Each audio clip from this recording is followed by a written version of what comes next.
ஐயா என் பேர் கணேசா, சொந்த ஊர் இதாங்க. நான் இங்கே தான் பெரம்பூரில் இருக்கேன். ஸ்கூல் பக்கத்தில் கொய்யா பழம் விற்றுட்டு இருக்கேன். கொஞ்சம் கொஞ்சம் பச்சிக்கிறையா. கால் பரீட்சை லீவ் ஆச்சா, ஸ்கூலில் லீவ் விட்டாங்க, அதான் இந்த பக்கம் வந்தேன்.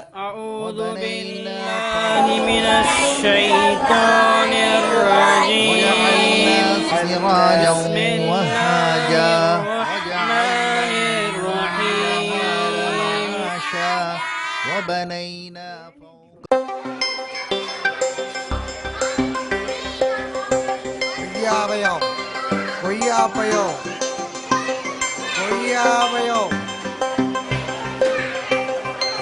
கொய்யாபயம் கொய்யாபயம் கொய்யாபயம் கொய்யாபயம் கொய்யாபயம் கொய்யா அஞ்சு கொய்யா அஞ்சு தம்பி, கொய்யா அஞ்சு தம்பி, வாங்க கொய்யா அஞ்சு.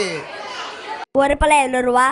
ஒரு பழம் 5 ரூபாய். 2 பழம் ஏடா ஒரு பழம் 5 ரூபாய், 2 பழம் 10 ரூபா. தெரியும். ஒரு பழம் 5 ரூபா, 2 பழம் 10 ரூபா, 3 பழம் 15 ரூபா, 2 பழத்தை 8 ரூபாய்க்கு தருவீங்களா? வேற ஒருத்தி வேற ஒரு பேசிக்கிது. ஹலோ, என்னங்க நம்ம பையன் சீனுக்கு கீழே இல்லாம இருக்காங்க. பையன் கீழே ஊத்திட்டானா? ஆமாங்க. போல ஆட்டி கூட்டி போடி. சீக்கிரம் வாங்க. நான் வந்துறேன், நான் உடனே வரேன். சீக்கிரம் வாங்குங்க.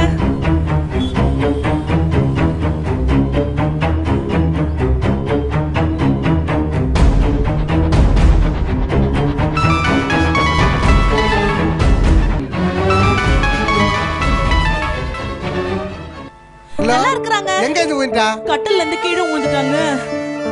குழந்தைக்கு ஒண்ணு ஆகலையா? இல்லங்க, குழந்தைக்கு ஒண்ணு ஆகல. குழந்தை நல்லா இருக்கறாங்க. ஒண்ணு இல்லல்ல? இல்லங்க, ஒண்ணு இல்லல்ல. மூச்சு வந்துருச்சு இப்ப. நல்லா இருக்கறானா? நல்லா இருக்கறாங்க. நான் வீட்டுக்கு வரேன். வேணாங்க, வியாபாரத்தை முடிச்சிட்டு சாயங்காலமா வாங்க. என்ன எப்படி பார்க்க முடியும்? வியாபாரத்தை எப்படி கவனிக்க முடியும்? சைக்கிளே இருக்கா என்னன்னு தெரியல. இனிமே போய் பார்த்தா தான் தெரியும். சரி போய் பாருங்க. போ, என்ன ஆச்சா போய் பாக்குற கடிச்சா. சாயங்காலம் சீக்கிரம் வீட்டுக்கு வந்துருங்க.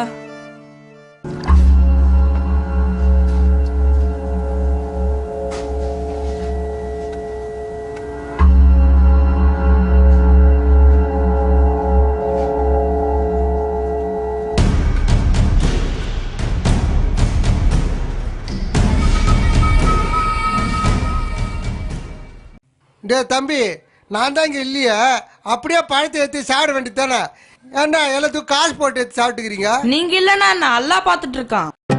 அல்லாவா? அவன் எங்க இருக்கா? அல்லா எல்லா இடத்துலயும் பாத்துட்டு இருக்கான். 3D சாப்பிட கூடாதுன்னு எங்க நபி சொல்லிருக்காங்க.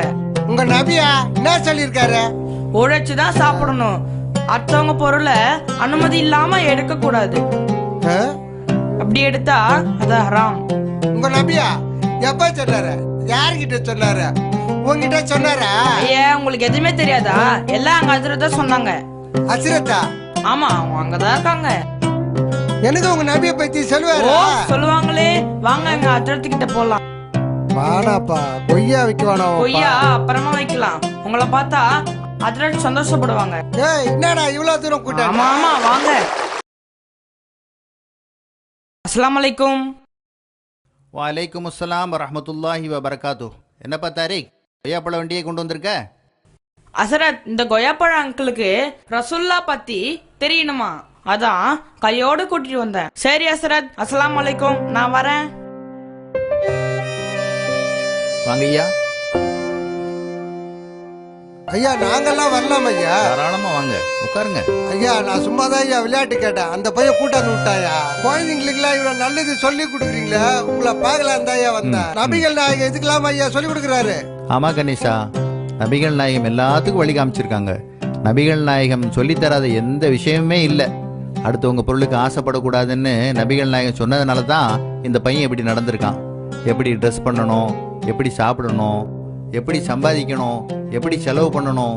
சுருக்கமாக சொல்லணும்னா சிறுநீர் கழிச்சிட்டு சுத்தம் பண்றது கூட நபிகள் நாயகம் சொல்லி தந்திருக்காங்க. நபிகள் நாயகம் ஒரு மகான், ஒரு துறவி நினைச்சா, ஆனா அவர் இவ்வளவு விஷயங்கள் சொல்லி கொடுத்துட்டு போகிறாரா? நபிகளார் துறவியும் இல்லை, வானவரும் இல்லை.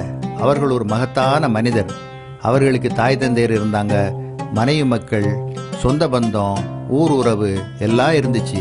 மக்களோடு மக்களாக வாழ்ந்துதான் இந்த போதனைகளை உலகுக்கு வழங்கியிருக்காங்க. நபி ஸல்லல்லாஹு அலைஹி வஸல்லம் அவர்கள் மட்டுமில்லை, உலகில் வாழ்ந்த எல்லா நபிமார்களும் மனிதர்கள் தான். மனிதர்களுடைய எல்லா ஆசாபாசங்களும் அவங்க எல்லாருக்கும் இருந்திருக்கு. வாங்க உள்ள போகலாம். ஐயா, அப்படின்னா நிறைய நபிமார்கள் இருந்திருக்காங்களா? கணேசா, இறைவன் இந்த உலகத்தை படைச்சதோடு விட்டுலையே, வழிகாட்டுற பொறுப்பையும் தானே ஏத்துக்கிட்டானே. ஒவ்வொரு காலகட்டத்துக்கும் ஒவ்வொரு சமுதாயத்திற்கும் நபிமார்களை இறைவன் அனுப்பிச்சு வச்சிருக்கிறான். இப்படி 1,00,000க்கும் மேல நபிமார்கள் வந்திருக்காங்க. மூசா நபி, ஈசா நபி, யாக்கூப் நபி, தாவூத் நபி. கிறிஸ்தவங்க இவங்களை சொல்லுவாங்க மோசஸ், ஜீசஸ், டேவிட், ஜேக்கப், இப்படி சொல்லுவாங்க. இந்த வரிசையில இறுதியா கடைசியா வந்தவங்க தான் நபிகள் நாயகம்.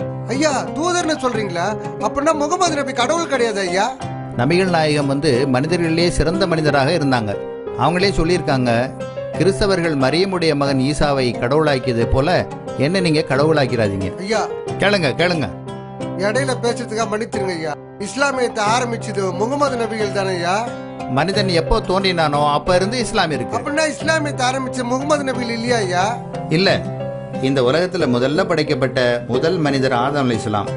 முதல் மனிதரே முதல் தூதராகவும் இருக்கிறாங்க. அன்னையில இருந்து இஸ்லாம் இருக்கு. இஸ்லாம்ங்கிறது மதம் இல்ல, அது ஒரு வாழ்க்கை நெறி. இந்த வாழ்க்கை நெறியை தான் ஒவ்வொரு காலகட்டத்திலையும் ஒவ்வொரு நபியும் அந்தந்த மக்களுக்கு எடுத்துரைச்சிட்டு இருந்தாங்க. இறுதி நபி முகமது ஸல்லல்லாஹு அலைஹி வஸல்லம் அவங்களுக்கு இறைவன் திருக்குர்ஆன்ங்கிற வேதத்தை கொடுத்தான். அந்த வேதத்தின் வழிகாட்டுதல்ல தான் இந்த பணியை முகமது நபி ஸல்லல்லாஹு அலைஹி வஸல்லம் அவர்கள் முழுமைப்படுத்தி இருக்காங்க. உட்காருங்க. அப்படின்னா குர்ஆன்றது நபிகள் நாயகம் எழுதின புத்தகம் இல்லையா ஐயா? குர்ஆன் இறைவனால இறை தூதர் முகமது நபி ஸல்லல்லாஹு அலைஹி வஸல்லம் அவங்களுக்கு அருளப்பட்டது. குர்ஆன் அரபியர்களுக்கோ முஸ்லிம்களுக்கோ மட்டுமோ சொந்தமானதல்ல, உலக மக்கள் அனைவருக்கும் வழிகாட்டியா இருக்கு. நீங்க சொல்றதுலாம் புதுசு புதுசா இருக்கு. குர்ஆன்ல எங்களுக்கு கூட வழிகாட்டல் இருக்குதா ஐயா? ஓ நிச்சயமா.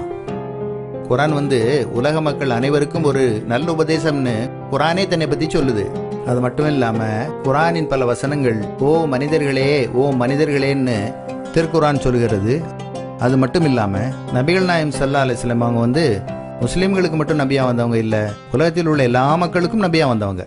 ஐயா, சொன்னா தப்பா நினைக்க மாட்டீங்களா? ஏன் தப்பா நினைக்க போறேன்? நீங்க கேட்காம இருந்தாதான் தப்பா நினைப்பேன். அப்படின்னா நாங்களும் குர்ஆன் படிக்கலாமா? தாராளமா படிக்கலாம். நானே உங்களுக்கு ஒரு குர்ஆனை கிஃப்ட் பண்ணலாம்னு இருக்கிறேன். ஐயா, எனக்கு இன்னும் ஒரு சந்தேகம் ஐயா. நபிகள் நாயகம் இறந்து ஒரு 200-300 வருஷம் இருக்குமா ஐயா?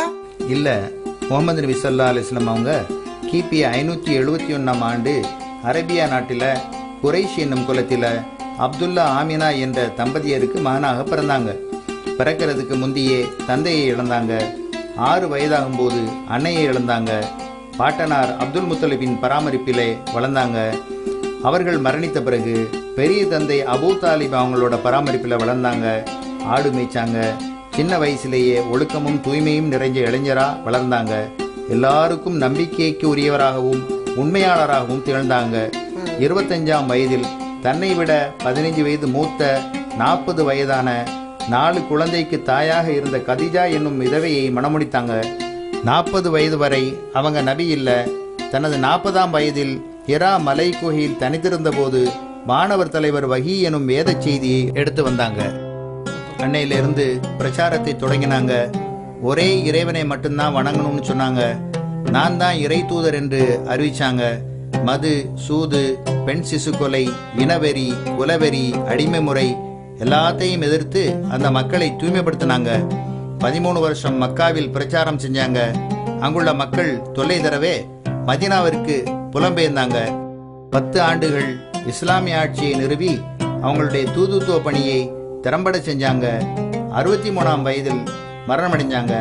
அவங்க வாழ்ந்து மறைந்து 1400 ஆண்டுக்கும் மேலாகிவிட்டது. உலகம் இருக்கிற வரை அவங்க வாழ்வு பின்பற்றப்படும். ஐயா, நீங்க சொல்றது ரொம்ப சந்தோஷமாவா இருக்கு, ரொம்ப ஆச்சரியமாவா இருக்கு. நபிகள் நாயகத்தோட வேலை இது மட்டும் தானே ஐயா? குர்ஆனே சொல்லுது, கேளுங்க. இவர் முஹம்மது நன்மை செய்யுமாறு மக்களை ஏவுகிறார், தீமைகளிலிருந்து அவர்களை தடுக்கிறார், அவர்களுக்கு தூய்மையானவற்றை அனுமதிக்கிறார், தூய்மை இல்லாதவற்றை தடை செய்கின்றார், அவர்களின் மீதுள்ள சுமையை இறக்குகின்றார், அவர்களை பிணைத்திருந்த விலங்குகளையும் உடைத்தெறுகிறார். எனவே எவர்கள் இந்த நபியின் மீது நம்பிக்கை கொண்டு இவரை கண்ணியப்படுத்தி உதவியும் புரிகின்றார்களோ, மேலும் இவருடன் இறக்கி அருளப்பட்ட ஒளியை பின்பற்றுகிறார்களோ அவர்களே வெற்றியாளர். திருக்குர்ஆன் 7:157 வசனம் இப்படி சொல்லுகிறது. கடைசியா ஒரு சந்தேகம். அரபு நாட்டுக்கு சரி, நம்ம நாட்டுக்கு இதெல்லாம் ஒத்து வருமா ஐயா? ஏன் ஒத்து வராது கணேசா? நபிகளா ஸல்லல்லாஹு அலைஹி வஸல்லம் அரபு நாட்டில் பிறந்ததுனால குர்ஆன் அரபிலே இருக்கு. தமிழ்நாட்டில் பிறந்திருந்தா தமிழ்ல தானே இருந்திருக்கும். அரபு நாட்டுக்கு மட்டும் அவங்க தூதரா அனுப்பப்படல. நான் முதல்ல சொன்னேனே, உலக மனிதங்க எல்லாருக்கும் அருளாக அனுப்பப்பட்டவர்னு. அன்னைக்கும் பெண் சிசுவை கொண்டாங்க, இன்னைக்கும் கொள்றாங்க. மது சூது அன்னைக்கும் இருந்துச்சு, இன்னைக்கும் இருக்குது. இறைவனை நிராகரிக்கிற மக்கள் அன்னைக்கும் இருந்தாங்க, இன்னைக்கும் இருக்காங்க. அதனால அன்னைக்கு சொன்ன போதனைகள் இன்னைக்கு மட்டுமல்ல, உலகம் இருக்கிற வரை எல்லா மனுஷங்களுக்கும் பொருந்தும்.